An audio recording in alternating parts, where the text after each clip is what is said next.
Hello everyone, I am Russell Faucette and here with Mandi Henriod, and as always we're going to give you a market update and then jump into a fun topic today. I'm actually excited to talk about today's topic because I fall in the category. Because you are one. I am We one. are one, yeah. So we're going to be talking about kind of the nuances of getting a loan when you're self-employed or own a business. But before we jump into that, Mandi, where are rates today? Okay, so I feel really excited about this. In fact, I'm going to send it. I should sing it from the rooftops today. Rates are actually improving. We've had a really good little recovery in the market this week. So we actually will be sending out rates to our referral partners, our agents today to be like, hey, finally we are calling you with good news. You're not the bad guy. We're so tired of being like, and rates are worse. Yeah. So yeah. And so kind of what it, conventional par back down to 6.875. We've gotten all the way up to 7.375. So that's a nice little recovery. We'll take it. FHA back down to 6%. all the way down to 6? Yep. So that is a nice recovery. We are super happy about that. Was there anything that triggered that, or just kind of jobs reports and spending came out, and it's in our favor. Got it. So well, we'll take it. Yeah. And we'll take it for as long as it lasts. Even though, so this is the worst part about being in real estate, right? Is all of the things that are helping us for interest rates that we're cheering about also are a sign that the economy is stumbling a little bit. Yeah. Right? So I think that's always super counterintuitive because you hear us being like, yes! Right. And also, I just want to say, we also know all of our clients are like, holy crap, it's super expensive to live right now. Right. So, yeah. But the good news is we're having a win somewhere. Right. We'll take it. Yeah. And I think as well, and correct me if I'm wrong, maybe you're feeling something different, but mortgage rates and the interest rate, things like that, that's a national number, right? Correct. And I feel like our economy, is still going strong. Our unemployment, it's... Because we're Utah. Utah is a fascinating little bubble in the country, right? Having said that, like we've been hearing, affordability has been a struggle here for quite some time. And so this doesn't fix the affordability completely, but man, rates sure help. Yeah. Yeah. I mean, just that, quarter point or half a point, like it's huge. It's really, really good for the buyer, but it also, for the sellers, it's good too, because there's a lot of signs that it's like, oh, prices are going to start coming down. But with this little bump, prices should hold, and then buyers can actually afford, a little bit more home, or at least afford what they were looking at. Yeah. Okay, let's jump into it. So, being self-employed or being a business owner, it's taught that one of the biggest things, your biggest expense is going to be taxes. And so there's a lot of strategy around getting your taxes down, but usually getting your taxes down means you've invested somewhere, or to say it another way is you've spent the money. Yeah. Right? And so that goes into your tax returns and things like that. And at the end of the day, sometimes, you show a loss or you show very little income. Yeah. And then going to buy a home. Yeah. I see all the time, like being self-employed, it's not hurdles, it's just choices that we make, right? We all make choices. Do I want to pay the IRS or do I want to pay this thing instead? We're all paying something. Okay. Right? So there are ways. Let's start with kind of that, the deduction side. Right. So as a business owner, we're deducting expenses. Are there any expenses that are deducted at the business level that can be looked at by an underwriter and added back in to say, oh, this was actually income? So some really good examples of that is depreciation. People don't realize this, but if you have depreciation items on your tax returns, that we get to add back in as income. Because from an investor, from a bank standpoint, they're looking at what you paid taxes on as your income, right? They're saying, you don't get to count this number as taxes if you wrote off all these other items, you paid all these other expenses. So depreciation is the number one go-to. But here's another thing that is interesting that we do all the time, and I don't know if people realize this, especially for our clients who have portfolios in real estate investments, right? The way the income is calculated on those portfolios has to do with how you file your taxes. It's not as straightforward as a lease anymore. Okay. Once you own the property and it's on your taxes, we have to go off of taxes. But something to keep in mind is if you are doing work on a property, right? You buy a property, you're fixing it up before you rent it, so it's sitting off the market for a period of time, right? Because it's vacant. Right. And you're dumping money into it, your tax returns are going to look pretty rough.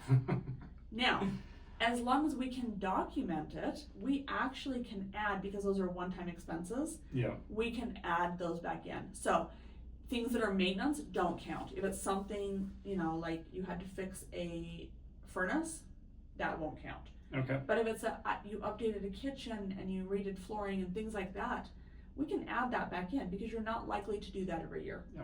What about, so also like equipment would Equipment is a fall prime into that example, as well. Can you As look at well. that as a one-time expense? Absolutely. So anything that you have taken as an expense on your tax returns, but it's not a standard, it's not a normal cost of doing business, it's something you have to do periodically. If we can document what that expense was and that amount, we can often add that back into your income. Okay. What about, I guess before I jump to another one, what about mileage? Because I know as a real estate professional, I mean, we're driving around, showing homes, going to listing appointments. So for me, mileage deduction is one of the biggest things every single year. How does that work? And mileage can be added back in. There's a calculation for it. It's a certain amount, it's a certain percentage of the expense that you show in mileage that we can add back in. For most people, it's not enough to be a game changer, but you're right. A real estate agent is a prime example of someone. I can't believe the number of miles you guys cover day to day. Okay. Any other deductions that are pretty standard that you're able to add back in? Those are the big categories. Okay. So the other thing to watch out for on taxes that a lot of people just don't think of, and a lot of even loan officers who've been doing it for years and years, they don't think to pay attention to it. If you on a business tax return show a debt that is due within the 12-month period, they will additionally deduct that from your income. So be aware of things like that. Prime example of that is home equity lines. A lot of people do a home equity line to cover business expense, but those often read as being debt that's due within 12 months. Oh, really? And so if you have $130,000 sitting on a home equity line, that can hurt.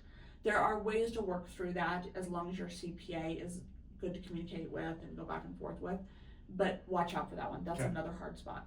What about, and I know it kind of funnels up to the person anyway, so depending on what type of entity they are, but what about let's say the business makes a good amount of money, but I'm trying to build a business and reinvesting back into the business, or building a nest egg for the business. So let's say the business makes this, but what I took home was this. Is it calculated on what I'm taking home, or is it what you're taking home? Okay. It's on, if you're a business owner, you have an LLC, you're taking a K1 distribution, it's based on that. You can also be giving yourself a salary, so you could count your W-2 from the entity and your K1 or distribution. But yes, if the business has income above and beyond that, that is the business's income, not yours. Okay. And then as a sole proprietor, is that a little bit different though, where really it all passes through to the individual? Right. So really at the end of the day, it's going to be what did the individual take? Okay. Is what's going to end up being qualifying income. Okay. And then, a big no-no on the business side, the reason why you set up an LLC,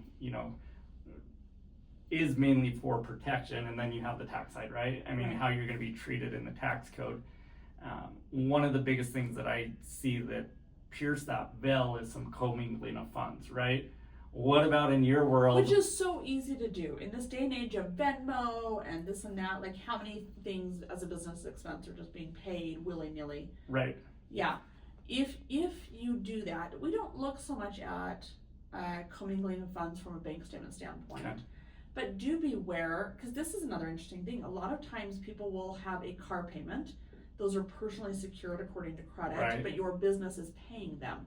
As long as we can document that the business is paying them, we don't have to count them. We have to show for 12 months. Okay. The last 12 months. So if you bought the car 3 months ago, no go. You have to have 12 months proof that's been paid by the company. But where that gets hairy is if it didn't come out of the business account. And we run into that, where people pay it out of their personal account instead of out of their business And then account. they write it off. Right, and then they're Yeah. writing it off as an expense. And once you do that, we can't not count that debt against you because it came out of your personal Right. account. And the IRS is not going to count that as a deduction. Right. Disclaimer, I'm not a CPA, I'm not an accountant. But Right. But just general things we see, right, Right. that can be stumbling blocks. Okay. What are some other things that I guess, you have someone that comes in, they're like, yeah, I make good money, they throw it down, and you're like, oh, we got some work to do before you're going to buy a home. What are some of the other things you see with? Well, I mean, so often our self-employed individuals are making good money, right? And one of the perks of being self-employed, because there's lots of downsides to being self-employed, right? We'll be the first to tell you, right? The risk, the work hours, like, let me tell you, there's no paid vacations, right, when you're self-employed. So when you look at, the person you work for and you're like, they've just got it so good, you have no idea. They're working around the clock. But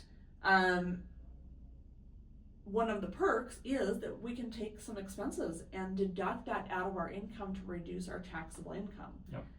And the problem that you run into is you can have people who are making great income in theory, but they have offset that so much with expenses that on paper they're not making any income.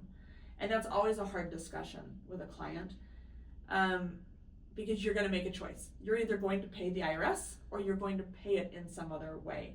So I always tell my clients, like, think forward. If you're self-employed and you are filing your taxes each year, when I am filing my taxes, I think through, okay, what do I need to be able to do in the next 2 years?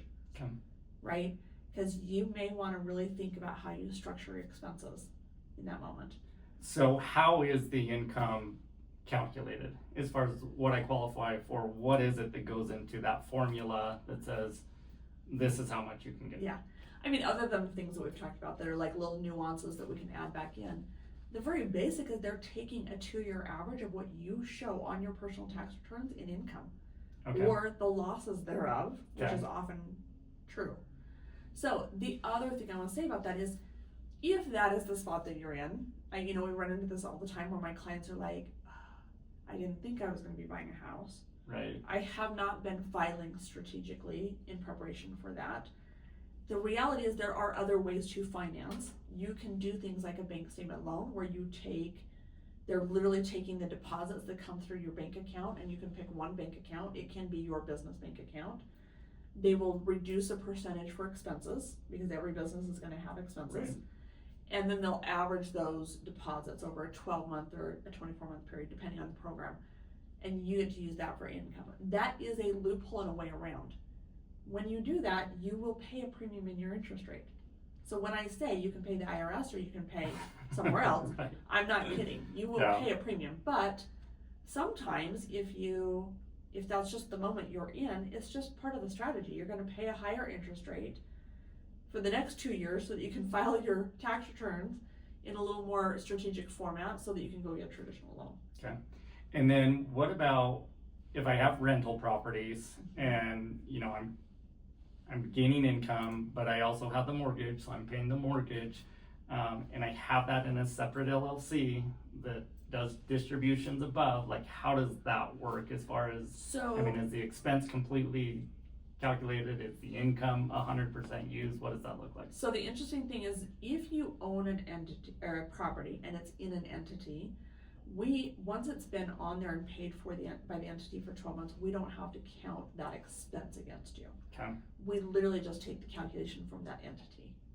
So if that entity is passing a loss to you in the form of a K1, or if it's passing income, we calculate that, but you don't take the full mortgage as a liability. Okay. So it's more just what was the distribution to you or the loss, Right. and that's how it's calculated versus. Which for most people is easier. Okay. For most people, that is a more useful, advantageous calculation when it comes down Right. to it, is what I guess I would say. So just know that if you have rental properties, putting them in LLCs and having all of the money managed through an LLC bank account is a great way to kind of separate that liability out. Yeah. So when I bought the Stern team, I was an employee, that then purchased a business and became no longer an employee, I became a business owner. How long, so if I had a job and then went self-employed or bought a business, what does that look like? Can I use any of my income from when I was W-2? Is it, I mean, So what it's does that look like? interesting because if it is K1, right, a true Okay. like an LLC Right, distribution, you need 2 years. Interestingly, if you're a private contractor and you are receiving 1099, which is sometimes true, which is still self-employed, everyone. Right. Make no mistake, you're self-employed. But if you're receiving your income in a 1099, after you've made that shift from being an employee to being a private contractor or a business owner, if we can document same line of work, same clientele, we actually only need 1 year of returns filed before we can use that income. Okay. So you're always going to need at least 1 year. The underwriter wants to see what you're going to do as far as expenses and write-offs. okay. And then what if I'm paid as an employee still? So I buy the business, but I employ myself to do a job. Doesn't matter because now you're the owner of the business, Okay. so you So- still don't get to use your W-2. So it's not work for 2 months and here's my Unfortunately, my paycheck no. stubs and Yeah. let's go. Because if you own the business more than 25%, which in your case you do, Yeah. if you own more than 25%, they still want to see that you're going to be able to run that business and continue to pay yourself a salary. Got it. So 2 years tax returns, or is there a case where, let's say I hit a home run and I'm doing really well and I want to Yeah. move up? What if I only have one tax return? So here's an interesting thing. If you have been in business for 5 years, so it can't be a new company, it can't be a Okay. 1 year company. But if your company's been in business for 5 years and you have good credit and everything else makes sense, you can usually get an approval with 1 year of tax returns, which is advantageous. So maybe you only need, we have this conversation all the time in the fall with our clients, where they want to buy and they've had a really strong year, and we're like, okay, as long as you've owned your house for 5 years, let's make sure your credit's on point. Let's get really strategic so that in February, when your returns are filed, you're in a position to do that. Got it. Just the 1 year. And then going back, I know when I first got into real estate, we had the wonderful thing called stated income loans. Yeah. Is anything like that? So we talked about the bank statement loan, but are there any other, I guess, non-conventional ways? There's all sorts of other programs. There is nothing like what it once was before the housing crash. Okay. So for those of us who were in business before 2008, there's nothing like that where it's like you have a credit score and a pulse, you're done, right? Nothing is like that, and that's probably for the best, Yes, for the absolutely stability of for the the market, best. right? But there are all sorts of things. Like we have a ton of clients who are buying, especially my clients who own a lot of properties. It's really tedious to go through the lending process when you have lots of entities, right? Russ is laughing because he knows the Yeah. pain behind that, because we're like, we need this and we need this and we need this. So if you're buying an investment property, something to keep in mind is that there's a debt service loan. It's called DCSR, and you literally are just qualifying based on the rent on the new property versus the mortgage that you're paying on that property, and the ratio of those two items. They don't qualify any of your income outside of that. So if you're buying an investment property, that can be a great tool, and very honestly, the rates are not that much higher. I have a client right now that's working on a fourplex, and the rate was 1/4 point higher than what she that's would not get bad. on a normal investment loan. It's not bad. So, to her, she was like, hallelujah. I own 16 properties and I have to give you documents on all that. It's going to be a pain, Right. right? So a lot of my clients will just do that to avoid the pain. And is there down payment requirement on those usually? There are, so you always will need 20% on them. Okay. You get really great pricing if you can do 25. Okay. So something to keep in mind. And what about refinances? Are those available on a refi? Absolutely. And then will they look at an equity position, or is it still? They'll take your lease. They will take your equity position. So if you Okay. have that equity in the property and you have your lease, they'll do it based on that. Is there a certain amount of time that you have to own the property? And the reason I ask that, so let's say I go buy a home that is distressed, needs a ton of work, Yeah. and I go get a hard money loan, Yeah. and I fix it up, and now let's say I bought it for $300,000, I put 50,000 into it, and it's worth $450 or $500 Yeah. now. So I have that 25% spread, but I only bought it for $300,000 6 weeks ago. Can I refinance out? Yes, as long as you cannot take cash out. Okay. So typically you can't pull cash out for 12 months. But if you did the hard money loan, what most of my investors are doing is they're doing the hard money loan to buy the property and they're wrapping in the expense of the remodel that they're having to do. So that, as long as we are just paying off another lien, you absolutely can do that. Okay. And what about if it was like a first and second? So let's say it took the first as a hard money from this person, but I had someone else that was willing to lend me the repair money. Can I refi out both of those? It would have to have been done at the same time. Okay. If you do a second mortgage after the date of purchase, it is considered cash out and you'll have to wait for 12 months. Got it. Even if it's just on the property. Okay. Yeah. So if you can do it in one loan, that's always going to be the cleaner option. Got it. Okay. What else do you see? I guess 1099, right? Like, what else do you see on that side that maybe slows down the process or impedes the process when someone comes in? I think, it's interesting. A lot of our clients who are 1099 don't consider themselves self-employed. Right. That's a very common discussion that we're in, and they're just like, well, I don't understand. And it's like, oh no, you're self-employed. No one's paying taxes on your behalf, right? And with that comes the privilege of being able to write off these other expenses and things. So we run into this a lot with our truck drivers. Truck drivers, once they have been driving for a lot of years for another company, often then buy their own truck. Right. Right? And then they become 1099. Again, you have to have 1 year tax returns, and the purchase of said truck actually does work as one of those items that we can back into the income. You're not going to buy a truck every single year. Right.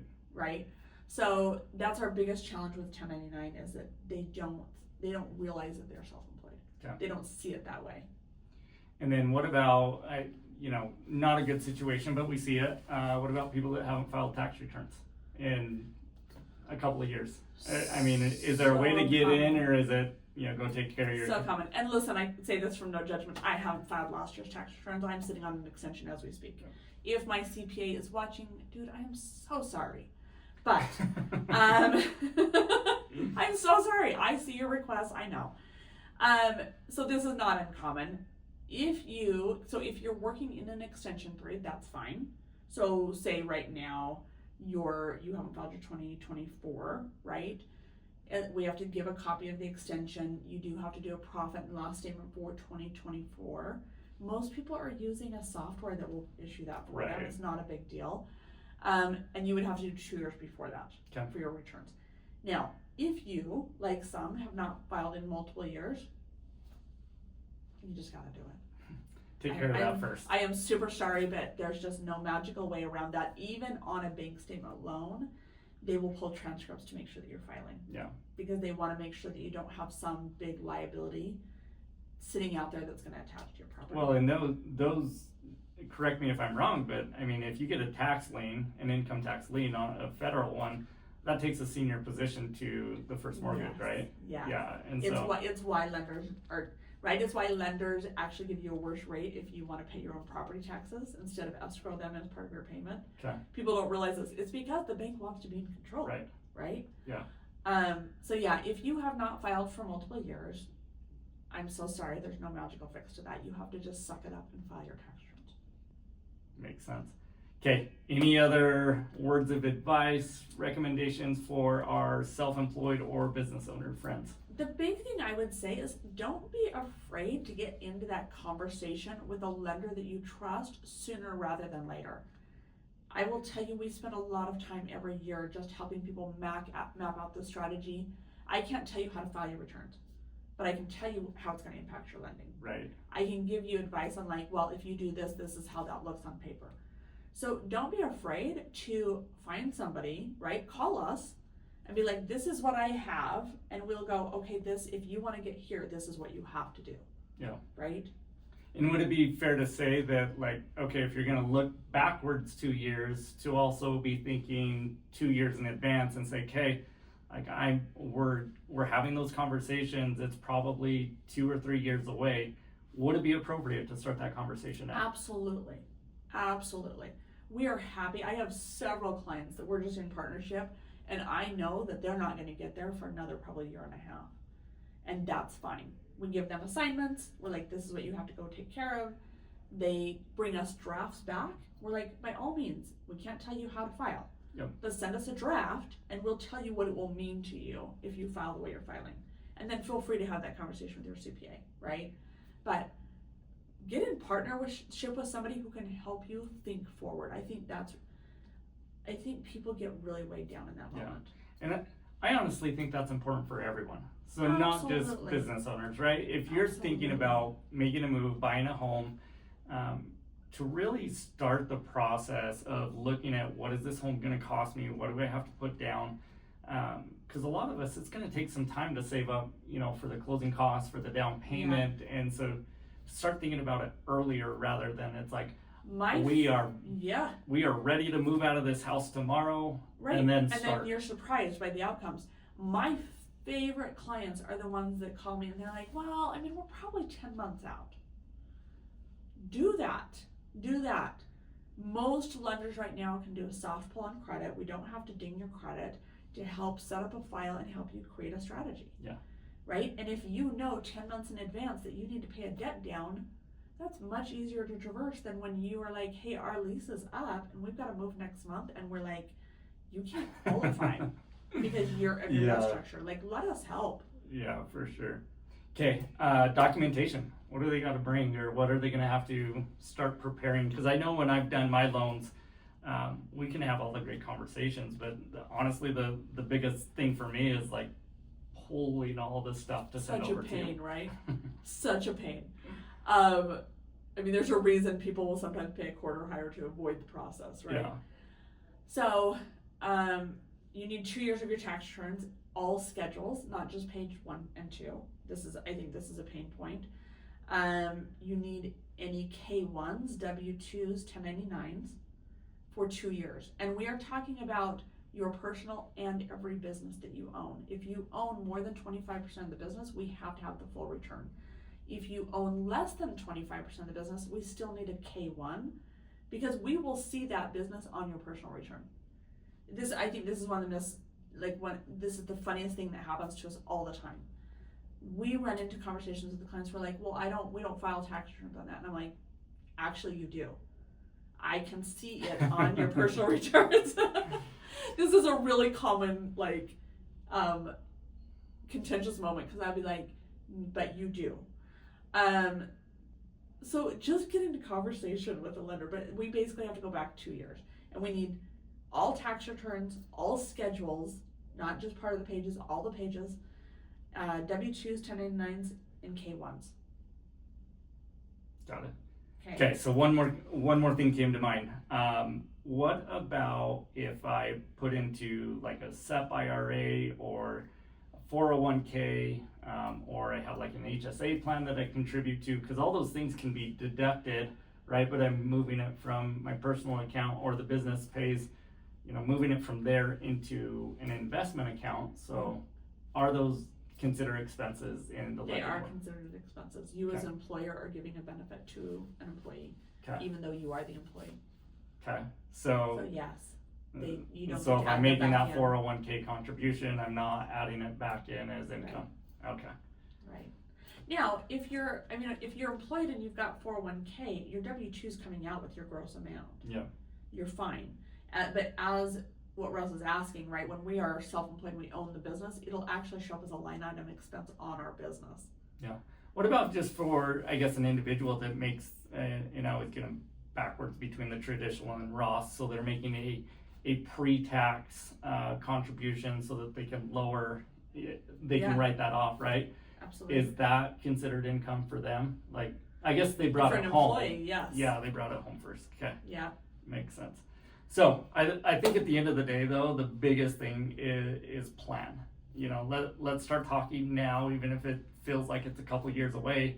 And honestly, I think even if it's 5 years away, to understand okay, years 1 and 2, I'm going to be strategic about taxes. Years 3 and 4, I'm going to be strategic about buying the home and understanding You would be surprised what a good loan officer can teach you about how to manage your household financial picture. Yep. Right? Take the time to do it. It's something nobody wants to do. right? Again, like I said, I owe my CPA stuff for my 2024. I'm just as bad as everybody else. But if you can make yourself set aside some time to project with us, you can learn a lot and it can make your life a lot easier. I think a lot of people, they send the documents into their tax preparer and they don't really understand what comes out on the other end. The thing I always say is knowledge is power, right? So understand your taxes. Yeah. You're paying them, it's your income, it's your finances. If somebody is willing to help you with that process or teach you, take them up on it. Yeah. Well, and I think, I mean, just my little advice for that as well is understand that your CPA, like, they're there to file the taxes, and a lot of the time they take instructions from you and say, yes, you can do that, and no, you cannot do that, because they're working with, you know, hundreds of people, and they don't know everything that's going on until you've worked with them for quite a while, right? So if you understand and are educated on the tax code, you know, you're able to a lot of the time find savings that your CPA is maybe not telling you, and it's not because they don't know about it, they just may not know about it in your situation. So it's very important to understand, you know, taxes, what you're paying, and then understanding if you're looking to buy a home, you know, what it is that you need to include, what can you add back in to make sure you're being advantageous both with being able to buy the home and making sure, you know, you're being smart about how much tax you're paying every single year. So if you have any questions about this, feel free to reach out to myself or Mandy. We are always here to help. Again, we want to do it sooner rather than later so that we can make sure we go in with a goal and be able to help you accomplish that. So reach out, call, text, email. Thanks again.